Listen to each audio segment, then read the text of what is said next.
I expect we all have conceptions of what a pipe organ looks like. Many are visually stunning purely for their size and geometry. So this is King's College, Cambridge, which is one of my favorites. And here are a couple more places that some of us have been, Wells and Notre Dame, and the way they blend in with the architecture and just sort of overwhelm and are fun to look at. They're not all big. These are obviously small church organs around the world. But my first exposure to pipe organs was thanks to Walt Disney. And I hope by the time I'm finished this evening, none of you will think that this is how the pipe organ works.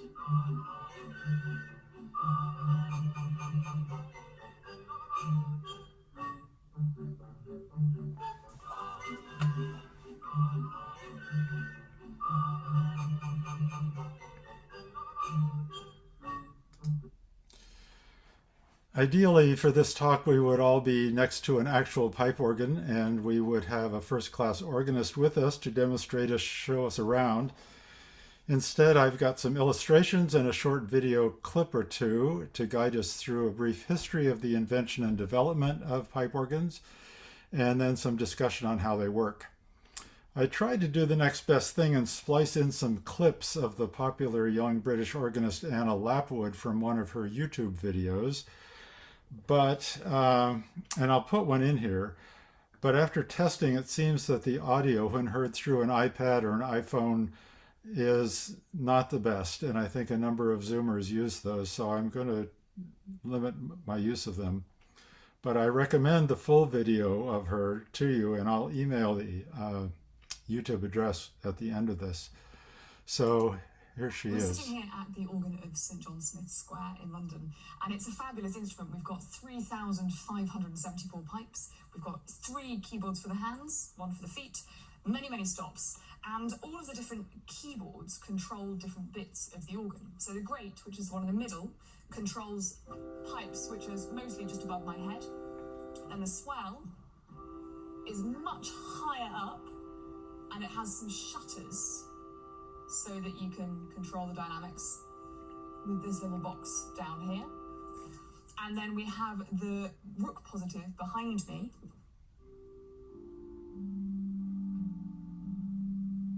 So we have all these different sounds at our disposal. Sorry to cut you off there, Anna. So how did this type of musical instrument become a church standard? I'll go over some of the history in a bit, but it may be helpful to learn something about the physical construction and how they do make sound. So first of all, what are we talking about? What constitutes a pipe organ? In simplest terms, it's a collection of tubes, each constructed so as to make its own sound at a specified pitch when the air is blown through it. So these tubes, pipes, are connected to a mechanism that permits an operator to select one or more of them to speak at will. And for me, actually, the mechanisms that power and control these voices are as interesting as anything else. There's a couple of diagrams that show the 2 basic kinds of pipes. There's flue pipes and reed pipes.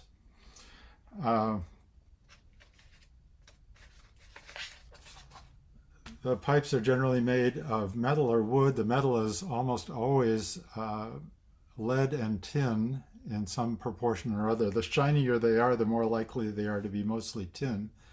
The wood is usually a clear softwood like sugar pine. The flue pipes work more or less like a regular orchestral flute or a penny whistle, while the reed pipes have a vibrating metal tongue and a resonator attached that sort of amplifies and modifies the tone. So a little bit more about that later. Before we go too much farther, let's review a couple of terms. I don't know whether you all were able to read over the compilation of terms that I sent out, but a couple that are important are rank. So the rank is a set of pipes of one tone color, 1 pipe per note on the keyboard. So most keyboards nowadays have 61 notes. Some of the older ones have 54 or 56. The pedal boards, there's 32 usually. Now, some of the old ones have 30. A stop is sometimes just a single rank of pipes. In fact, most of the time it is. And the stop means that there is a knob or something on the console that allows you to turn on and off that set of pipes. There are stops that have more than one rank in them, called mixtures, and we'll talk about that later maybe. Then there's a division, which is a group of stops controlled by one keyboard. So each keyboard essentially is its own full instrument, and the pedals as well. So they have all their stop knobs are together and all the pipes are together as well. So manuals are the keyboards for the hands. And the wind chest is the chamber that holds, it accumulates the wind from the blower, and all the mechanisms are inside it. So now let's move on to some of the history. Some form of pipe organ has been around since at least the 3rd century BCE, when Ctesias of Alexandria is credited with producing the hydraulis, which was a small pipe organ, probably fewer than 2 octaves worth, which used the weight of water pumped into a sealed chamber to maintain an even air pressure. So if you see the pump handle, that somebody pumped air into that round chamber, and the water pressure held it at a constant pressure so that the pipes all sounded at the right note. The original device used keys that worked very easily, very much like a modern instrument would, but as time went by after the fall of Rome, more awkward mechanisms came into being. They sort of forgot how this one worked, and at some point these required great force, pounding with fists and so on, in order to make them work.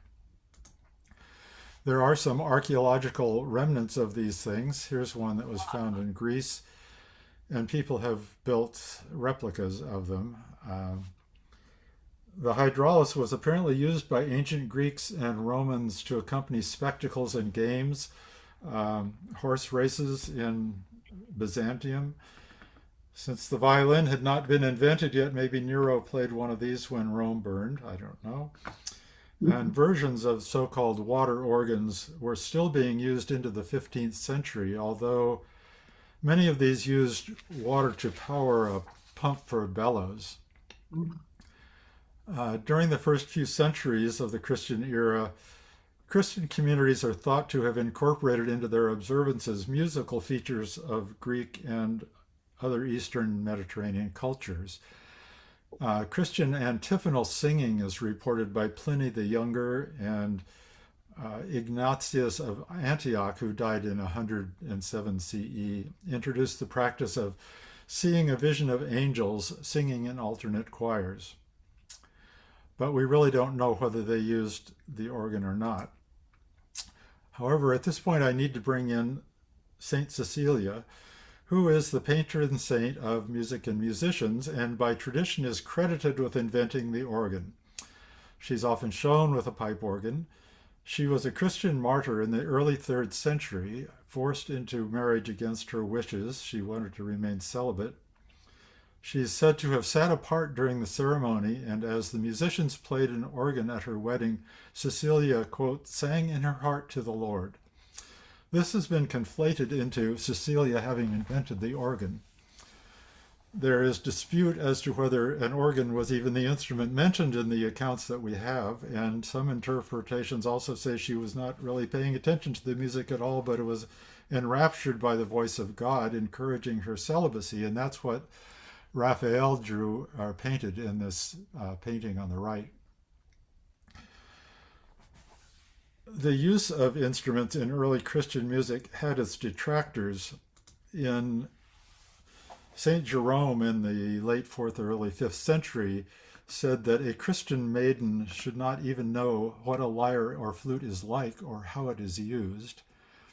But in about 670, Pope Vitalian received an organ from Constantinople and installed it in Rome. This may have been a hydraulis, but by the time bellows had been used to supply Byzantine organs with wind. Then a pipe organ with, quote, great leaden pipes was sent to the west by the Byzantine Emperor Constantine V as a gift to Pepin the Short, king of the Franks. And then his son Charlemagne thought it was pretty cool, and he requested a similar organ for the new chapel he was building at Aachen in 812. In England, the first organ of which any detailed account exists was built in Winchester Cathedral in the 10th century. It was, quote, a huge machine with over 400 pipes and which needed 2 men to play it and 70 men to blow it. And its sound could be heard throughout the city. It's hard to imagine. Perhaps developing in the 9th century, but very widespread throughout medieval times, were 2 smaller organ styles, the portative and the positive. The portative was small enough to be easily carried around and played by one person. One hand pumped the bellows while the other played the keys. Images of these appear in many medieval illuminations and decorative church features, some of them more serious than others. The little illumination on the right is pretty comical. Here's another one from a Vatican manuscript.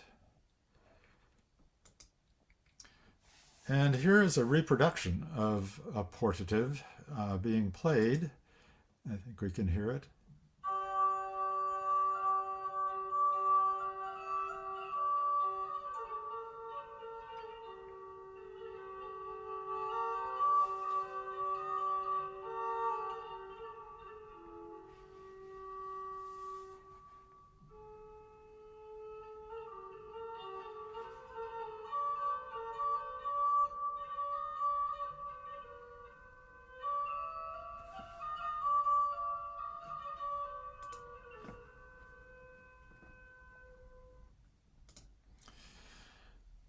Here is a positive organ. It's still small, but required at least 2 people, a bellows player and a key player.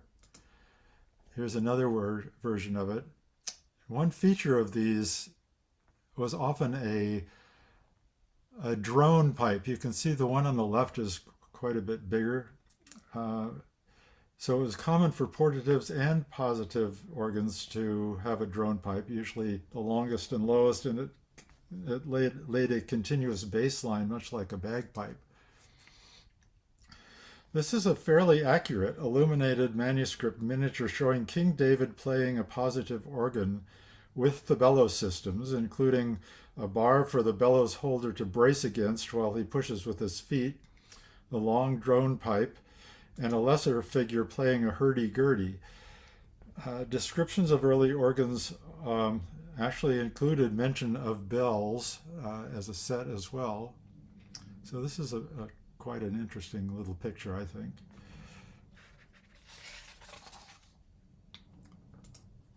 Here's another picture, an interesting view, I think, the back end of the bellows player. And then here's a modern reproduction of almost the same organ.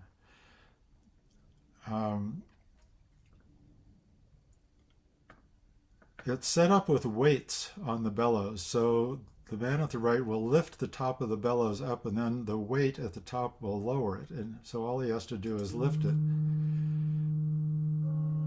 And you'll hear the drone on this as well.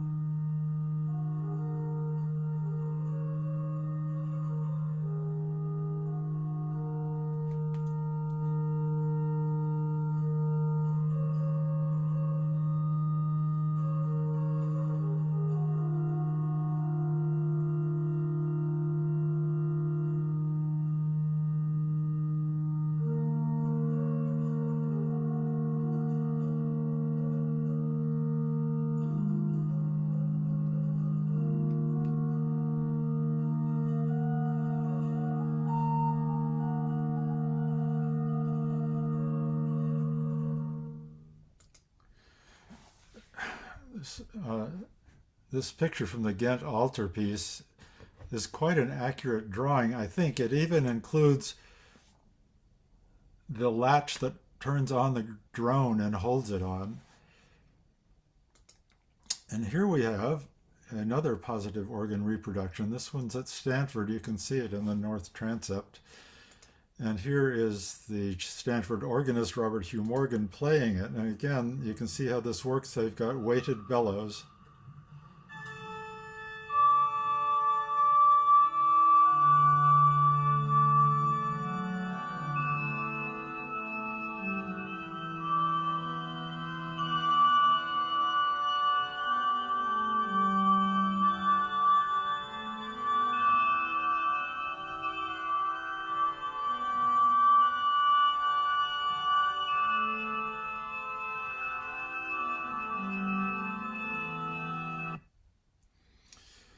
So organs were high tech in the second millennium, and having a pipe organ in your cathedral or even your monastery became a status symbol.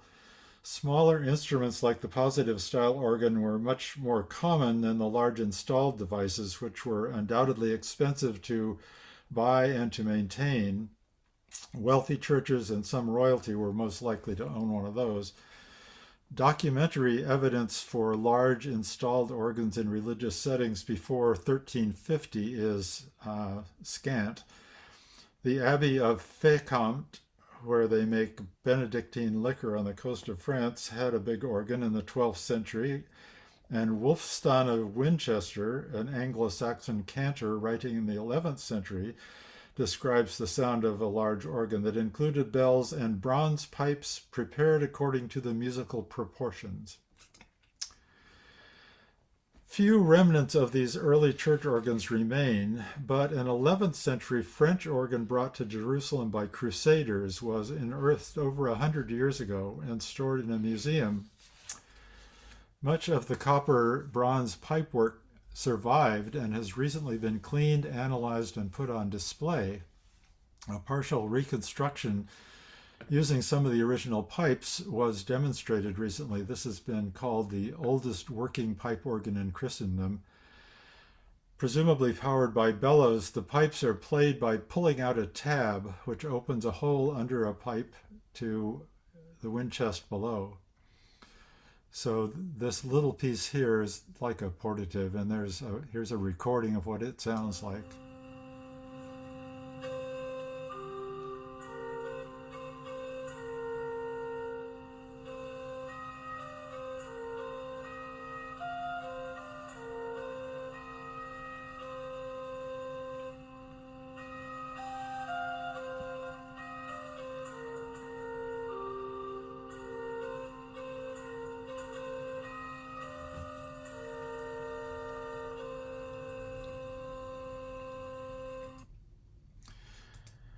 An organ could be relatively simple to operate, especially in an age when musical notation and compositional complexity was only beginning to develop. Its volume was great enough to fill any choir chamber, but a problem with especially large early organs was that though pipe ranks could be made to have different timbres, that is, different imitative sounds, there was no way to select and play just one rank at a time. So they were at full voice all the time. If all the spaces were filled in the semi-restored Jerusalem organ in this picture, 18 pipes of the same pitch would sound every time that you played one. So you pull the tab out and it would operate that entire line from left to right.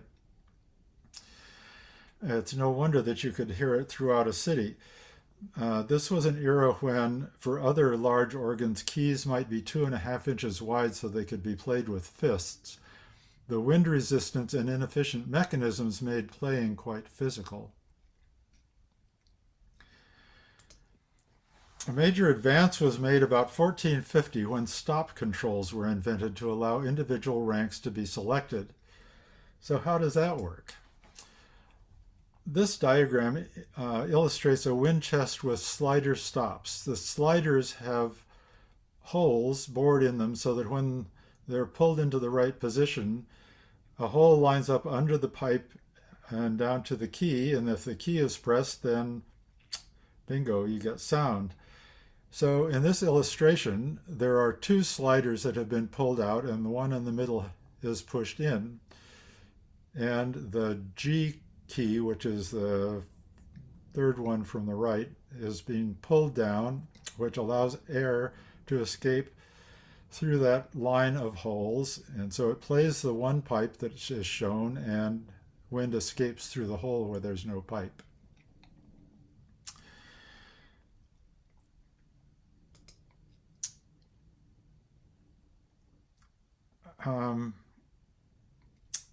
Until the 19th century, the only mechanism for getting a pipe to sound was a direct linkage from the keyboard to the pallet or valve under the pipe.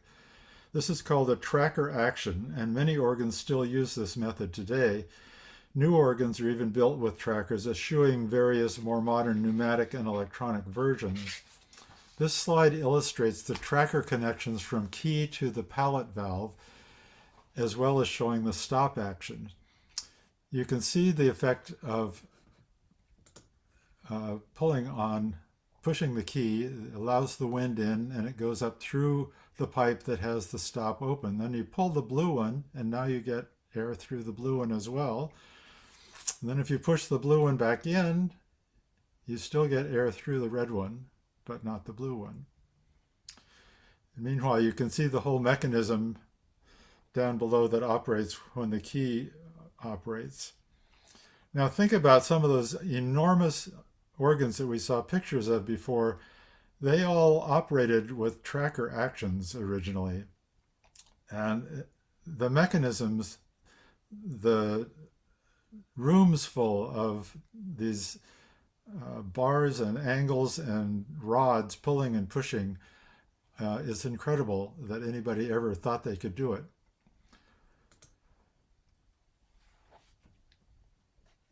The stop system was a huge improvement in the organ world and spurred creation of better mechanisms throughout the instrument, and prompted development of many new pipe forms to better imitate various types of flutes and other orchestral instruments. This, in turn, encouraged more churches to build larger instruments, and by the mid-16th century, composers were providing music designed especially to accompany religious services and celebrations. What made the organ especially suitable for the church was that, unlike other available instruments of the time, the organ was able to provide a musical foundation below the vocal register, support within the vocal range, and add increased brightness above, all from a single device. Thus, it was ideally suited to accompany human voices, whether a congregation, a choir, or a cantor or soloists. So here are some examples of some of these more advancing designs and organs. So this particular one is the oldest organ in Denmark, and one of the few anywhere from that vintage to be essentially in original condition. It still is hand pumped with 4 bellows that are on the back side of this facade, and notably all of the pipes are made of wood. Also, the caps on the pedals are said to be ivory, although I don't know if that's still true or not. By the Baroque period, the time of J.S. Bach, he was born in 1685 and died in 1750, the pipe organ had acquired nearly all the musical features that we have today, and builders were designing installations that made the different divisions more visible and more decorative. And national styles were developing. In the Netherlands, the organs grew large with more divisions. Here's the great organ at St. Bavo's Cathedral in Haarlem, Netherlands. An amazing thing. It dominates the room. It's beautiful, but the room is big, and so it fits in there nicely. The Italian Baroque organs were often single manual instruments without pedals. This is a chamber size, but larger ones were a similar design. In Italy, as well as France, Spain, and Portugal, many church organs were designed for a style of antiphonal music called alternatum, where the organ itself alternated verses with a choir or cantor, not necessarily to accompany the singers.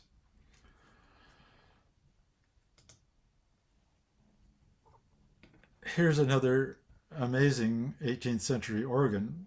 And the thing that's amazing about it is the trumpet en chamade. All those horizontal pipes sticking out are reed pipes that sound like trumpets. And it must be incredibly stirring. Usually the en chamade pipes are quite loud. And if you want a fanfare, this looks like the place to do it. Although the build date for this French classical style organ is 1763, during renovations, pieces of casework dated to the mid 1300s and 15th century were found, and the names of organists from those times is known. While the capital C Catholic Church supported organs and music in general at this time, in England, with the 16th century Reformation and the 17th century Commonwealth and Civil War, many church organs were removed and either placed in storage or destroyed, or some of them were put into big houses.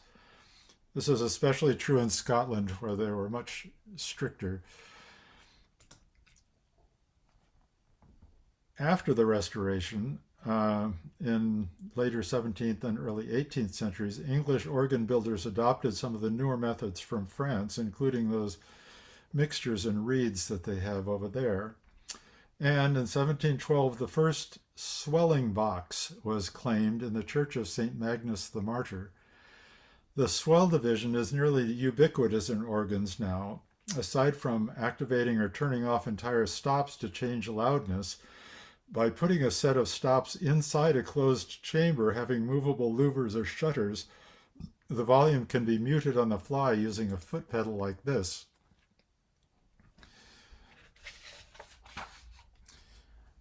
We've reviewed organ history at least up to the Baroque era, so I'd like to shift to some other mechanical and technical aspects before I run out of time.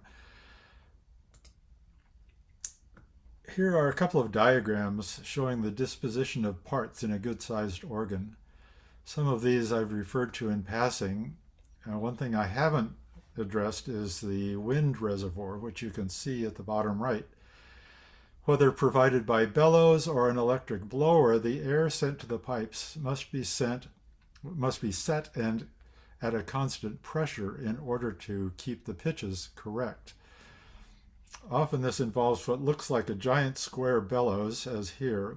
When pumped up, the pressure is maintained by weights like we saw on those positive organ bellows, or springs that restrict the expansion and provide even pressure. And on the left you can see a cross-section showing a positive division. Anna Lapwood referred to the Rook positive behind her at the console, although she didn't get to show it to you.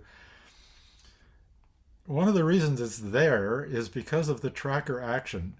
You think about the problem of connecting the console to all the different organ divisions that are spread all over the front of the building. Putting the positive division right behind the seat where the organist sits made that connection a lot shorter and a lot less complicated. It doesn't interfere with some of the other ones. And on the right, you can see an example of a swell box with its shutters and probably the pedal pipes behind it. And here's St. Giles Cathedral in Edinburgh, very similar to that diagram on the other side, where you can see the organist is sort of hidden behind that positive section in the front, behind the railing.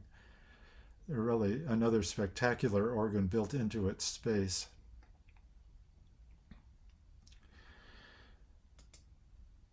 So the church, the Catholic Church, has changed its mind a couple of times over the centuries, but Pope John the 23rd, when they were having the big convention of bishops and cardinals, he purposely referred to the organ as being the king of sacred musical instruments. And then in 2006, Pope Benedict went over the top with his praise of the organ, saying that it transcends the merely human sphere, as all music of quality does. It evokes the divine. The organ's great range of timbre, from piano to thundering fortissimo, makes it an instrument superior to all others. It is capable of echoing and expressing all the experiences of human life. So, we know where the Catholic Church sits at the moment.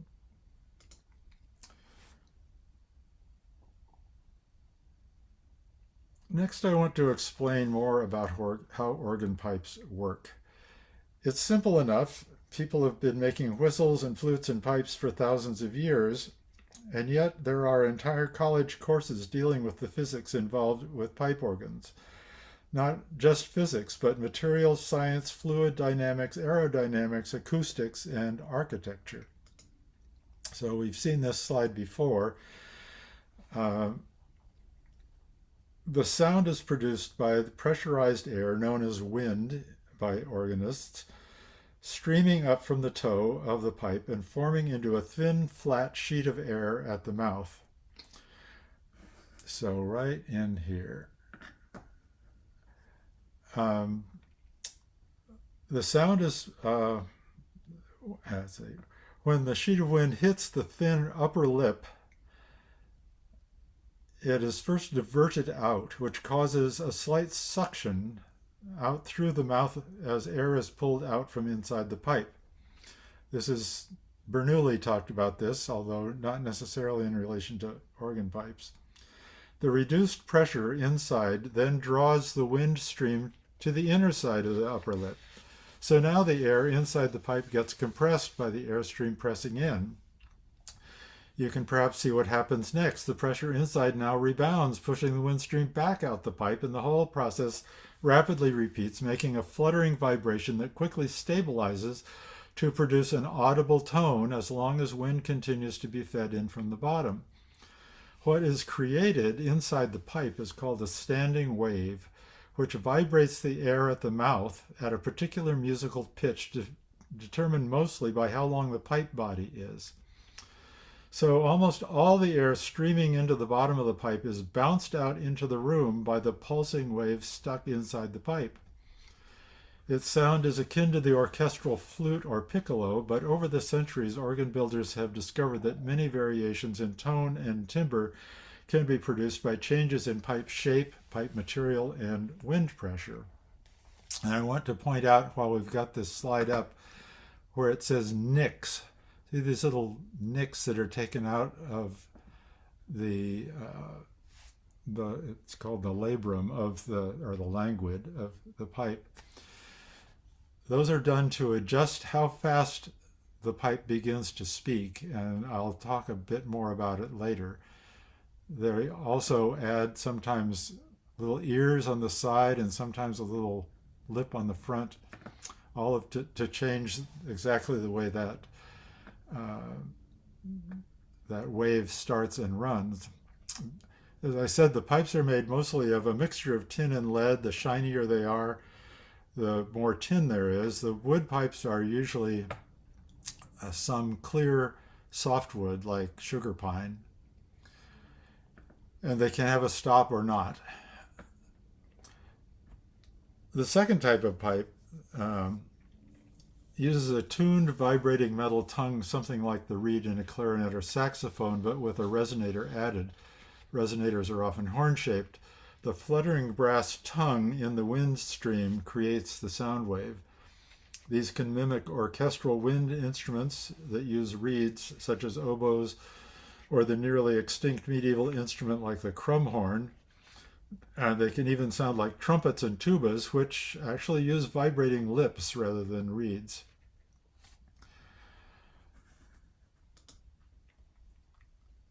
Here are some rudimentary sketches of various pipe shapes. The scale, or diameter versus the length, is an important factor in the tone. And in fact, if you look at a whole line of pipes going from tiny up to huge, you'll notice that the diameter of the pipe increases as the pipe gets longer. And that's necessary in order to keep that standing wave inside doing what it's supposed to do so that all the pipes in the rank sound the same. The skinnier pipes tend to be brighter. So number 3 here is tall and narrow. It mimics to some degree a string instrument, whereas the fatter number 2 is more rooted in its fundamental fluty sound. Perhaps surprising, putting a stopper in the top of a pipe makes its pitch the same as an open pipe that's twice as long, though it loses some of the open pipe's brightness. So number 11 and 12 will both speak at the same pitch. And what's more confusing is that the stop for number 12 will be labeled whatever length the stop for number 11 is. So if number 11 is an 8-foot wooden flute, number 12 is going to be an 8-foot wooden flute stopped, because the name on the stop is the length that its longest pipe speaks at. I'm not sure I explained that quite right, but anyway, it can be handy to be able to knock down the length of your pipe by doing this, especially if your organ chamber ceiling is too low for the longest bass pipes. Yeah, so to add to the confusion, even though the stopped pipe is half the physical length, its stop label will be its speaking length, which will be the same as the open pipes. Wow. So number 9 is called a roar flute or chimney flute. It takes advantage of the stopper effect, but it has a narrow tube piercing the top, which restores some of the brightness because of the way the vibrations work. The reed pipes on the right have various shaped resonators to create different sound effects, from trumpets to crumhorns or regals.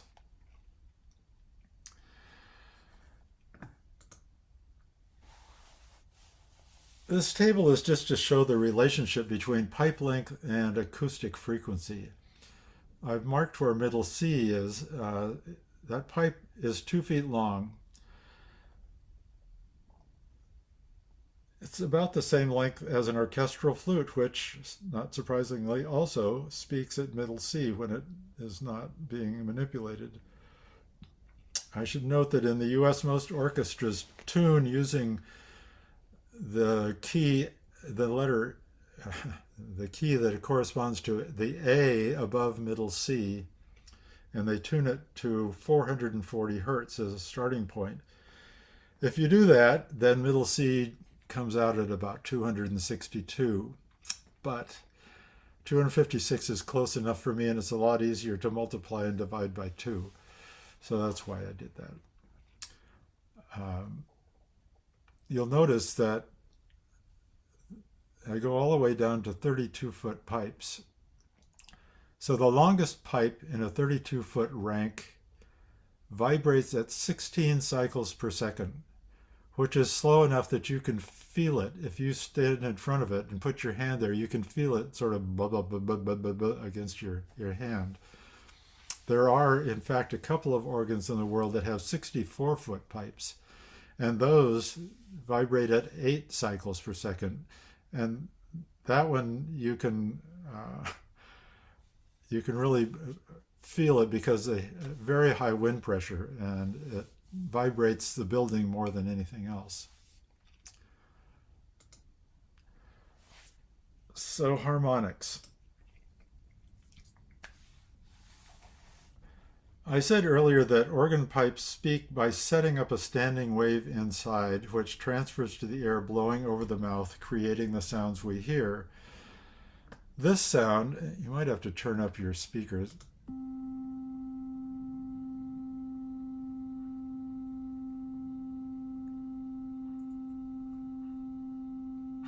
So that sound is a pure middle C generated by an electronic device.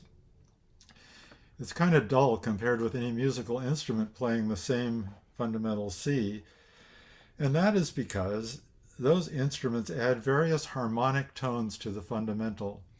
Different ones for violins or oboes or pianos that give these instruments their distinctive voices. So harmonics are multiples of the fundamental frequency, and they're labeled first, second, third, fourth, fifth harmonic. The odd-numbered ones, 1, 3, 5, and so on, are full octaves above the fundamental. So if you have middle C, the first harmonic sounds 1 octave above, which in an organ is a 4-foot stop or a 1-foot long pipe.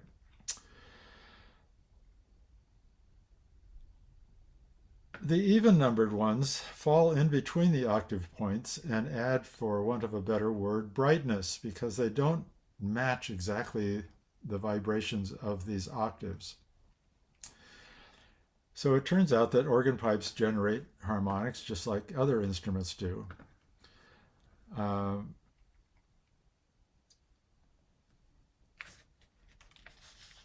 I said putting a stopper in an open pipe will reduce its brightness. That's because, due to some interesting laws of physics, putting a stopper in changes the way the wave reacts inside, and all the even-numbered harmonics disappear. So, returning briefly to the historic development of the pipe organ, following the Baroque era is what is called the Romantic style organ piping, which was widely adopted in the late 19th and 20th centuries, especially in the US. Concert hall and theater organs were often voiced, quote, romantically for popular music and in churches for hymn singing.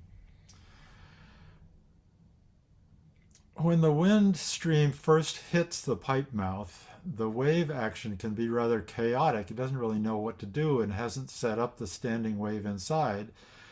And so it can make an odd sound, which is onomatopoetically called chiff. And that's exactly what it sounds like, little ch right at the beginning before the real tone comes on. The pipes are adjusted to have a smoother initial sound, and one way of doing that is by cutting those tiny nicks that I showed you in the lower lip of the pipe mouth. I bring this up in part because not only are Baroque voiced organs still around, they're still being built. And we have a couple of prime examples locally. The C.B. Fisk organ, the Fisk Nanny organ at Stanford Memorial Church, is one, and a great example, and the Flentrop organ at the All Saints Episcopal, where they just had a concert on Saturday in downtown Palo Alto. And let's see if I can get a picture. Yeah, there's the Palo Alto church organ. Again, a very simple wood. It's a tracker action organ. And then this is the Stanford installation. So the big organ in the center is the Baroque Fisk Nanny organ, dating from 1985. And the Murray Harris organ, which is a romantically voiced one, it was the original organ for the church. And it still plays, and you can have concerts that use one or both. I might note that during the 1989 earthquake, those pendulous chandeliers got to swinging so badly that they bashed into the pipes on the old organ and really did quite a bit of damage because those pipes are very high lead content. They're quite soft. So it took a long time to get those repaired, and of course there was other damage to the building, so it took a long time to get the church back open again after that earthquake.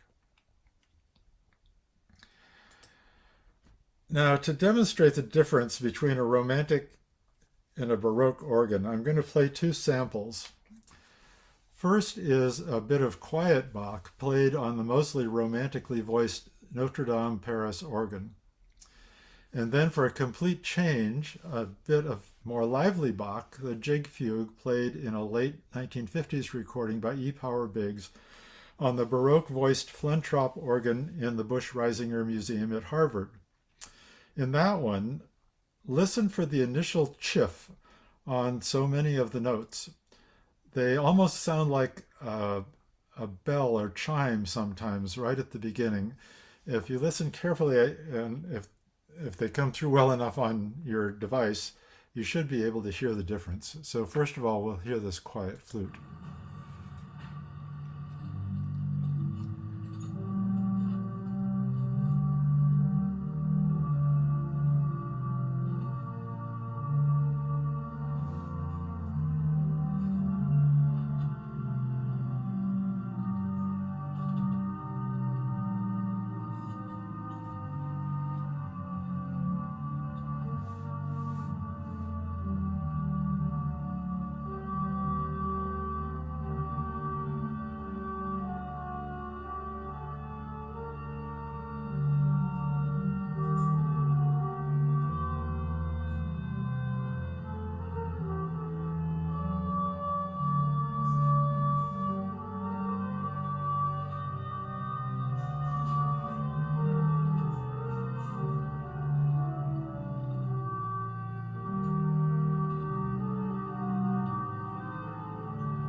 And now for something completely different, listen for the chiff.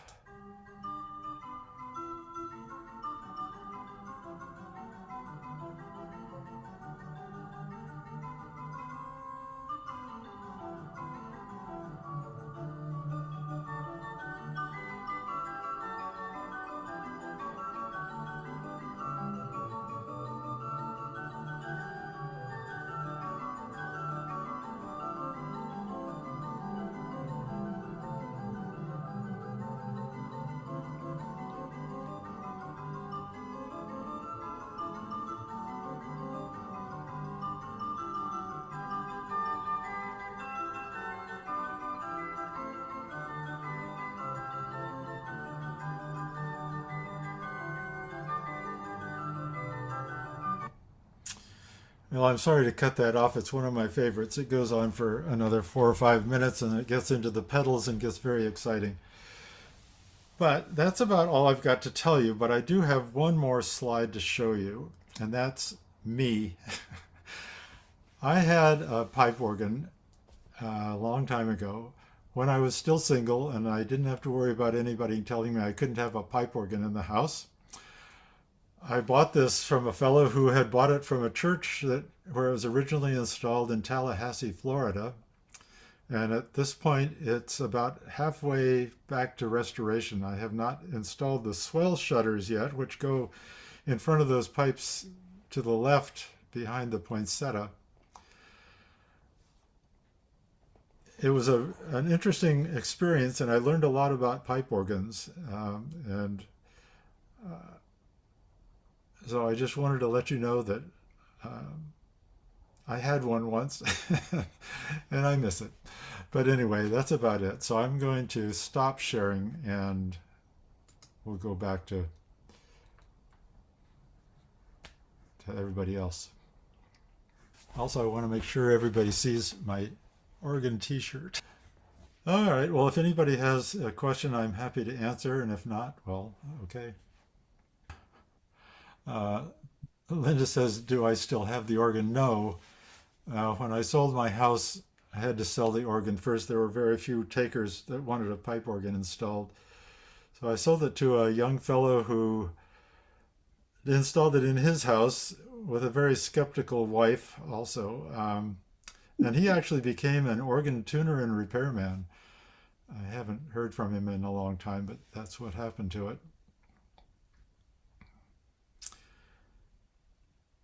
When did the difference between romantic and other begin?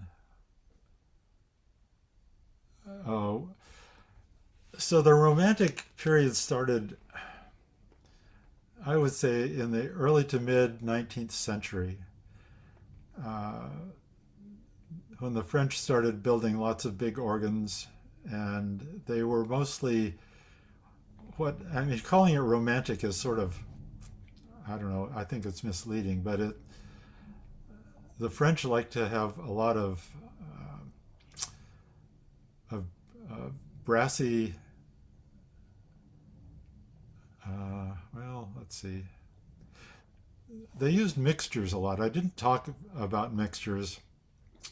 Mixtures are stops that have usually three or more ranks of pipes that play simultaneously, and they're tuned so that the three pipes sound as some kind of a chord. And it's usually a chord that has one of those even numbered harmonics that a lot of the flute stops are missing. So if you're playing something with a lot of flutes and you've lost your even harmonics and the brightness of it, you can play a mixture stop and it puts some of the high notes back into what you're playing. So the French like the mixtures. They have mixtures that sometimes have 7 or 15 pipes that play simultaneously, and they're all little tiny pipes. And they're very complicated the way they work because they actually change. They don't just run in a straight line, they break back and parts of them change. But the French are very big on those and also on the big reeds. And I think that sort of got the Romantic period going. And the French composers in general, there's a style, and I think that's where it happened. So, Bob, yeah, I'm sorry. Go ahead. Me? Yes. Bob, I know that recently the great organ at Salisbury Cathedral was disassembled and shipped off to be completely rebuilt. Do you know any of the details of what was done? No, I don't about that one specifically. It's funny. There's a lot of organ work going on, and there's a surprisingly number of new organs being installed in churches all over the United States and in Europe. In fact, if you go to YouTube, all the organ builders have YouTube videos of them installing the organs. It shows them with the entire nave filled with organ parts, pipes, and so on. And then as the weeks go by, they post the thing, and eventually the whole organ is put together and put up. I don't know about the Salisbury project specifically. Okay. I would also like to mention a couple of years ago, Cindy and I were in Finland, in Helsinki, and we were taken to their great National Music Hall there. And there is an amazing pipe organ that has recently been built and installed. It was started with $1 million gift, and it went up from there. And it has the capability of playing almost any note in between any other note. You can alter the pitch of the pipes by changing the volume or the air pressure, and by manipulating the mouth. I honestly don't know how it works, but the console, there are YouTube videos there where these guys are looking at it. It looks like a Star Trek thing where you've got a zillion controls, and then you go back to that nice simple flint drop organ down here at All Saints, which is easy to understand and makes beautiful music. So I don't know. So Anna Lapwood, she doesn't tune the organ, but she does have So Anna Lapwood was the director of music at Pembroke College in Cambridge for a long time, the first woman and the youngest to do it. So she's still under 30, I think. And she started playing, giving concerts, and they were popular. People like her. She's very popular with young people. And she started interpreting movie soundtracks. And there's some interesting ones out there. I mean, the movies I don't think are very good, but the soundtracks are interesting. There's How to Train Your Dragon and Pirates of the Caribbean and some other ones, which she has turned into organ symphonies, actually. So she is now a full-time organist. She is the designated organist for Royal Albert Hall in London. And you can find videos of her, say, at Christmas time, where she's up there and there's a full orchestra and everybody's singing "Hark the Herald Angels Sing." You can find videos of her doing the Camille Saint-Saëns organ symphony, which is one of my favorites. And in fact, not her, but there is a great video of that being done in the nave of Notre Dame the week that they reopened the cathedral. You can find the YouTube video of it, and it's really good. It's got Dudamel as the conductor. So anyway, but Anna Lapwood, she's really popular. She is now an international organist, and she put on a concert in May in Cologne, and just by social media and so on, people knew that she was. 15,000 people showed up, and they couldn't put 15,000 people in the church. And she found out that all these people were waiting outside, so she did another whole concert to let them in. And I think she's very personable. She's really into the organ. She is very promotional for women and young women to get into music. She has a whole line of merch that promotes women in music. So I like her. I don't always, and some of the modern stuff that she's doing, I don't care for too much, not because it's dissonant, it's just not as interesting to me as some of the others, but she's fully capable of any of the Bach and so on that anybody else plays. I just like her, and I think she'll be around for a while. So, we talked about the early Winchester organ that used 70 guys to pump the air. So the bigger the pipe you have, the more air you have to put into it. And also, the bigger it is, oftentimes the higher pressure that air has to be. So for that organ that I had, you saw the picture of it. Most of the pipes were not very big. And the air pressure was provided by a 2 horsepower motor running a special turbine. But the air pressure was less than about 1 psi. I mean, 1 or 2 psi. It's very small. In fact, it's less than 1 psi because they measure it in inches of water, not inches of mercury. So a lot of organs can play on that, just a few pounds per square inch at the most. But then you go to someplace like the largest organ in the world, which is at Atlantic City, and they have pipes that you can crawl inside. They're enormous. It's one of the places where they have a 64-foot pipe, I think, but they certainly have 32-foot pipes. And you think about how much wind you've got to blow by the mouth of that thing in order to get a wave going inside. So they have 25 and 30 horsepower engines running multiple blowers for different pressures of pipes, depending on what kind of, you don't want to put that into a little bitty pipe, you blow it right out the roof. So you have some that are low pressure and some that are high pressure. So it certainly is an advantage to be able to have the electric blower because it's a lot less work for somebody. But I'm going to tell you a story.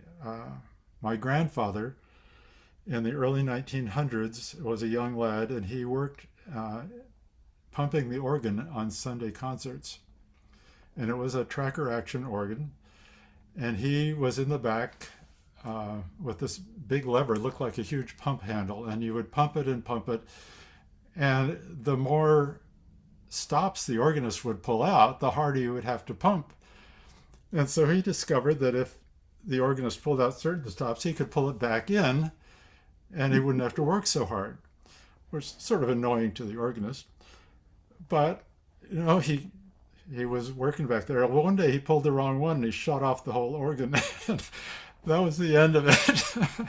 But anyway, I don't know if there's anything else Stanley wants to know about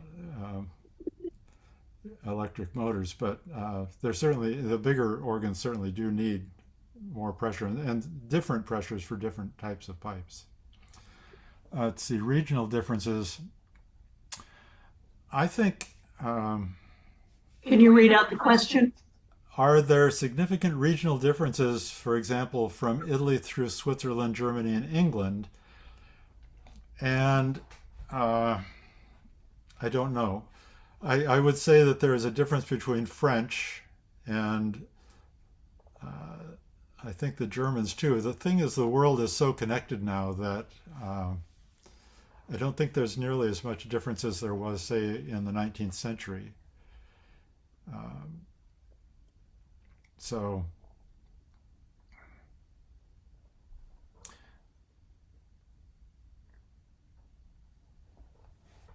let's see. Oh, I see. Karen Fox is talking about she's living in St. Petersburg between 1998 and 2014 and attended a performance at the Moscow Conservatory by Harry Grodberg. He was a key figure in popularizing organ music in Russia. He had groupies. As a result of his efforts, organs were installed in major concert halls all over Russia. And then she says later he died in 2016 at age 88. And she mentions him because, unlike in Catholic Europe, instrumental music was not part of the Orthodox worship. So that's interesting.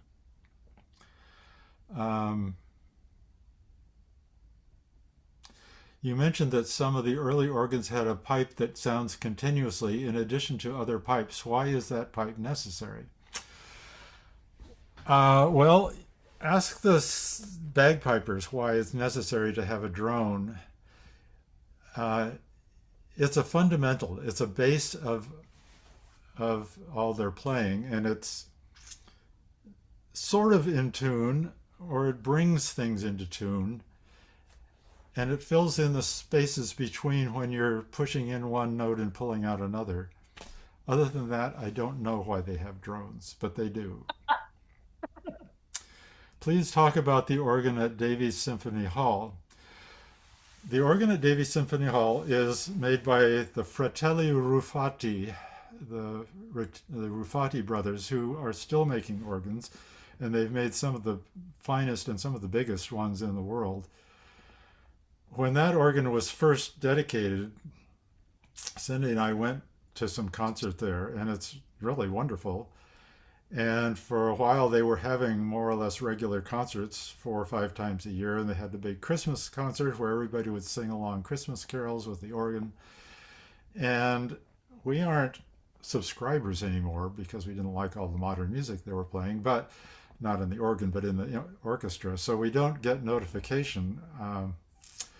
But if you get a chance to hear that organ, it is a wonderful organ. And they have played the Saint-Saëns organ symphony up there on several occasions. So I don't know much else about that at this point. So, anybody else? Guess not. Oh, wait.